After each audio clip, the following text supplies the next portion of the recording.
Bog nas pozva po evanđelju na posjedovanje slave Gospodina našega Isusa Krista.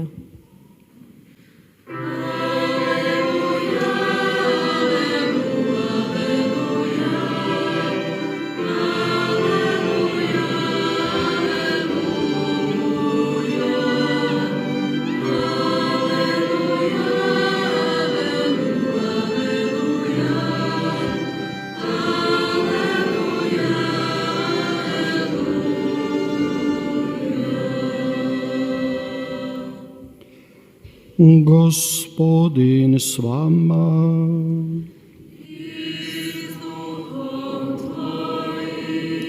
Čitanje Svetog Evanđelja po Ivanu.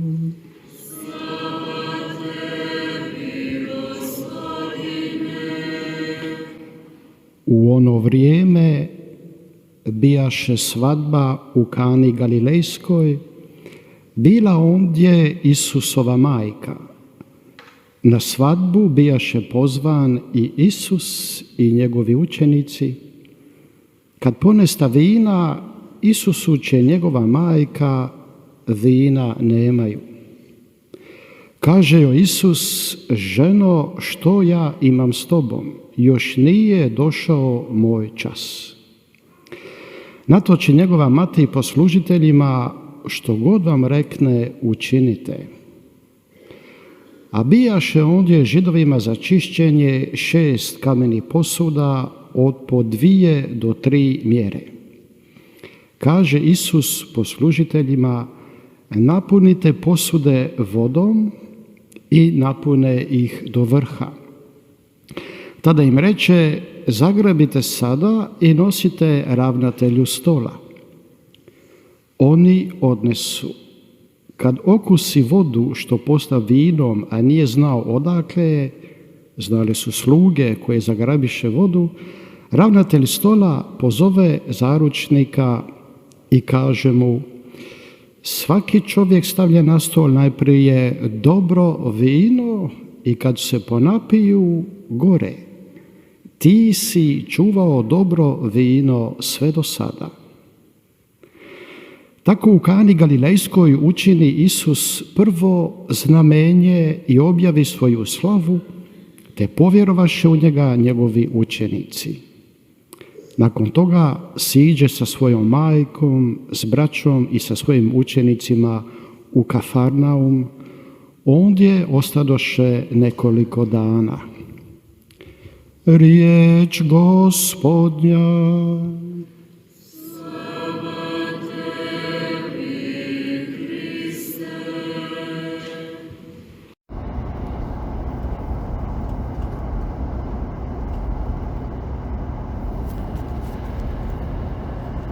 사랑하는 형제자매 여러분, 사랑하는 교회 형제자매 여러분, 우리 모두는 오늘 이 복음 구절을 잘 알고 있습니다. 요한이 전한 복음입니다. 예수님 시대에 관습이 하나 있었는데, 이 혼인잔치는 며칠 동안 지속이 되었습니다. 어떤 경우는 일주일 넘게도 지속되었습니다. 이유는 혼인이라고 하는 것은 매우 의미심장한 사건이었기 때문에 이렇게 오랫동안 축제연을 베풀곤 했습니다.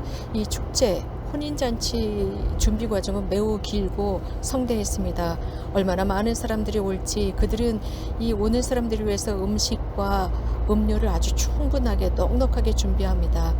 특히 이런 혼인잔치를 준비하는 사람은 모든 디테일한 부분까지도 정확하게 계산하고 다 준비해야 합니다. 그래서 이런 혼인잔치가 이루어지는데 어떤 것도 결핍되지 않도록 완벽한 준비가 되어야 합니다. 그래서 혼인잔치에 의례식이나 혹은 음식이나 음료가 절대로 부족하지 않도록 준비해야 합니다. 그래서 그 혼인잔치를 하는 가족에게 불명예가 일어나지 않도록 해야 하고, 이런 혼인잔치 음식을 배불리 충분히 먹고 사람들이 입을 통해서 그들의 집안이 훌륭하다고 소문이 나야 합니다. 어떤 것도 부족하면 안 됩니다. 그래서 특히 음식을 먹고 음료를 마시는 순간이야말로 잔치의 절정입니다. 그런데 여기에서는 굉장히 중요한 일이 일어납니다. 사실 우리는 긍정적인 것들은 금세 잊어버리지만 부정적인 것들은 오랫동안 기억하지 않습니까? 이 혼인잔치의 절정 속에서 포도주가 부족한 절체절명의 위기에 처하게 됩니다. 바로 이 순간에 여성으로서의 어머니 마리아가 개입하십니다. 어머니께서는 이 포도주가 부족하다는 것을 알고 기다리지 않습니다. 즉각적으로 개입하십니다. 사람들은 포도주를 기다리고 있었습니다. 여성들이 아니라 남성들이 이것을 기다리고 있었습니다. 어머니 동정 마리아는 매우 감미롭고 부드러운 여성으로서 이러한 위험 순간에 당신의 그 친구들, 이 혼인잔치를 하는 친구들이 위기에 빠지지 않도록 예수님께 말씀을 드립니다. 그래서 이런 어떤 정말 큰 수치가 될 수 있는 사건 앞에서 성모님께서 즉각적으로 예수님께 달려가셨던 것입니다. 누군가가 우리 집을 찾아온다고 예를 들어 봅시다. 그런데 누군가가 찾아왔는데 우리는 그를 위한 커피나 혹은 비스켓을 내놓을 만한 차를 대접하고 커피를 대접할 만한 것이 없다고 생각해 보십시오. 이것은 아무것도 아닙니다. 그런데 신랑 신부는 혼인잔치를 하다 말고 포도주가 부족한 것입니다. 이것은 대단한 굴욕감을 가져다 주고 오랫동안 회자될 사건이었습니다. 그러나 성모님께서는 즉시 이것을 막아주셨습니다. 즉 예수님께서 말씀하십니다. 여인이여 내가 무엇을 할까요? 라고 말씀하셨지만 여기에 대해서 성모님은 대꾸하시지 않습니다. 하지만 큰 신뢰를 지니셨습니다.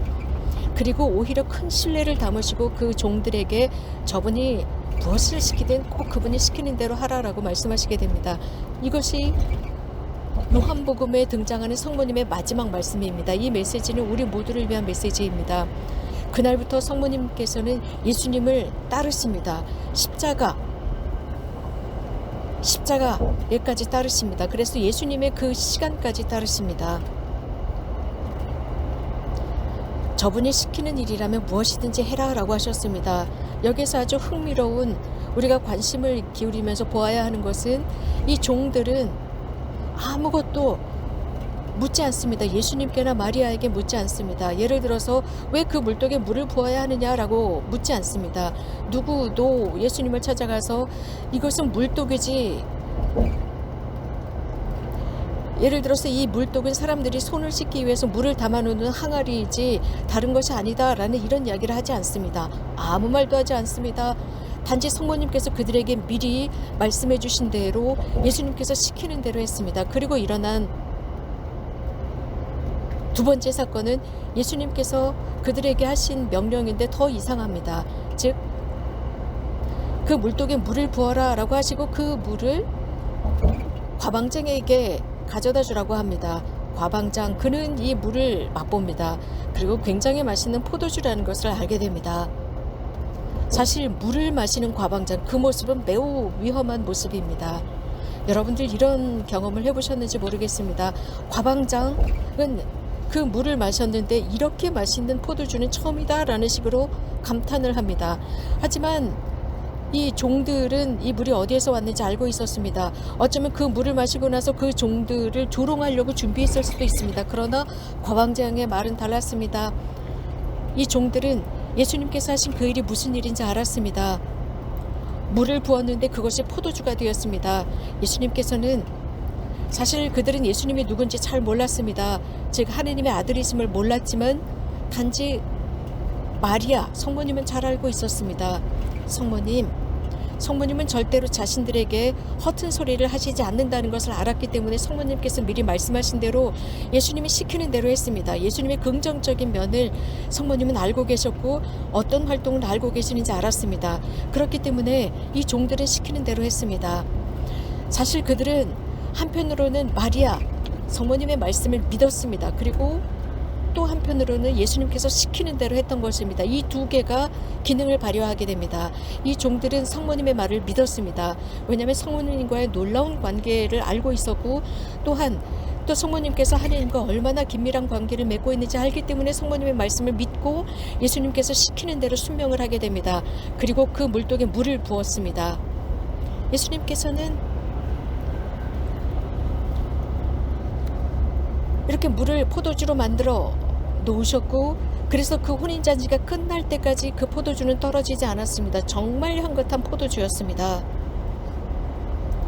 무엇인가 너무나도 놀라운 것을 준비해 주셨습니다. 그 혼인잔치를 망치지 않게 하셨습니다. 이 신랑 신부는 이 맛있는 포도주가 어디에서 오는지 몰랐습니다. 자, 여기에 결론은 이렇습니다. 하느님께서 우리에게 주시는 것은 항상 완벽하고 사람들을 위해서 최고의 것을 주신다는 것입니다. 이런 경우 사실 그 수치스러울 수 있었던 혼인잔치가 큰 기쁨으로 바뀌었고 이 기쁨이 지속되었습니다. 형제자매 여러분, 이 기적은 즉 예수님께서 행하신 첫 번째 기적이야말로 그 신랑 신부에게 큰 수치감을 줄 수 있었지만 오히려 큰 감탄과 오히려 그 지역에서 훨씬 더 유명한 혼인잔치가 되게 했습니다. 만약에 여기에 포도주가 부족했다면 이 신랑 신부는 그 지역에서 살 수 없을 정도로 수치를 당했을 것입니다. 그런데 그 지역에서 어떤 누구도 맛보지 못한 최고의 포도주를 맛보았는데 혼인잔치 이 중반에 맛볼 수 있었던 포도주였습니다. 아니 거의 끝나갈 무렵이었습니다. 이런 식으로 예수님께서는 임마누엘이십니다. 하나님께서 우리와 함께 하시는 분이십니다. 왜 우리는 이 복음을 이렇게 결론이 해피엔딩으로 끝나는지 우리는 잘 묵상해야 합니다. 우리들에게 주는 많은 요소들이 있습니다. 이런 예수님의 첫 번째 기적은 예수님의 영광을 드러내는 사건입니다. 하나님의 아들로서의 영광입니다. 예수님의 제자들은 여기에서 깜짝 놀랍니다. 그리고 오히려 예수님을 더 굳건하게 믿게 됩니다. 이 첫 번째 기적의 증인들이 되었습니다. 예수님은 공생활을 하시면서 당신 자신을 혼인잔치의 관점에서 당신은 기쁨이라는 것, 다른 사람들에게 기쁨을 주는 분이라는 것을 선포하게 됩니다. 예수 그리스도는 어떤 거룩한 공간,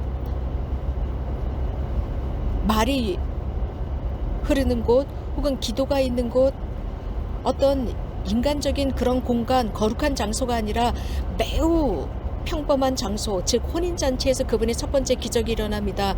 일상 속에서 기적이 일어날 수 있다는 것입니다. 우리들의 일상 속에서 하나님께서는 우리들의 손을 통해서 무엇인가를 보여주십니다. 하나님께서는 우리들의 일상 안에 계시고 우리들의 나날 속에 계신다는 것을 드러내고 있습니다. 예수님께서 오신 것은 하나님의 자비의 표징을 드러내고 있는데 이것은 물을 포도주로 변화시킨 그 선물에서 드러납니다. 그래서 이 혼인잔치를 훨씬 더 기쁘게 만들어 주셨습니다. 그래서 하나님은 우리가 물질적이고 영적이고 육적인 모든 기쁨 안에 그분을 초대해야 한다는 것입니다. 그렇다면 우리들의 인간적인 기쁨은 훨씬 더 기뻐지고 우리들의 인간적인 기쁨이 훨씬 거룩해지며 우리들의 기쁨은 훨씬 더 신선해지고 우리들의 기쁨 속에 그분이 계시기 때문에 이 기쁨은 훨씬 더 정화되고 아름다운 기쁨이 됩니다. 물이 포도주가 되었습니다. 신성의 활동이었습니다.